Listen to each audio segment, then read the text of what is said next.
এখনকার জেনারেশন মেয়েরা যা করে। হ্যাঁ হ্যালো গাইস, আমার নাম হলো রিয়া কুইন। আমার আগে মানে এসব করতে খুব ভালো লাগে নি তোমাদের? মানে খুব কিউট লাগে, খুব ভালো লাগে এরকম এরকম করতে খুব ভালো লাগে। এই হ্যাঙ্কার ফ্যাঙ্কার কি, এটা কি আমি কিছু বুঝতে পারি না। তারপর দেখবে তুমি স্কুলে স্কুলে স্কুলে গিয়ে আর কি বান্ধবীকে বলবে, দেখবে এ বান্ধবী জানিস আজকে কি হয়েছে জানিস আমার? আজকে হয়েছে আমার, আমি রাস্তা দিয়ে যাচ্ছিলাম, দেখছি স্কুলে যাচ্ছিলাম, দেখছি একটা ছেলে আমাদের খুব তাকাচ্ছে। আমি লজ্জা করছি, আমি কোনোদিন আমি ওর দিকে তাকাই নাই।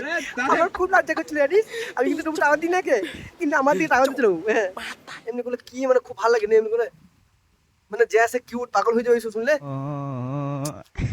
তারপর দেখবে তুমি তুমি তুমি হ্যাঁ ঘরে করো, অসুবিধা নাই, ঘরে করো গা, অসুবিধা নাই। ঘরে তোমার মা বাবা সব করবে, তোমার মা বাবা সবসময় তোমাকে ছুটি মনে করে। তুমি বাইরে খাটে এরকম করবে কেন?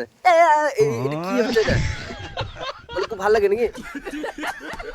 বেকার লাগে। বান্ধবী তুই দেখ, চেষ্টা কর, তুই চেষ্টা কর, ভালো হওয়ার চেষ্টা কর। ছোট নাচ, তুই বড় হয়ে গেছিস, তোর 24-25 বছর বয়স হয়ে গেল, এই ছোটগিরি করি না, করি না, ভালো করে সিভিল মুড থাকি আছে। হ্যাঁ হ্যাঁ হ্যাঁ এটা কি?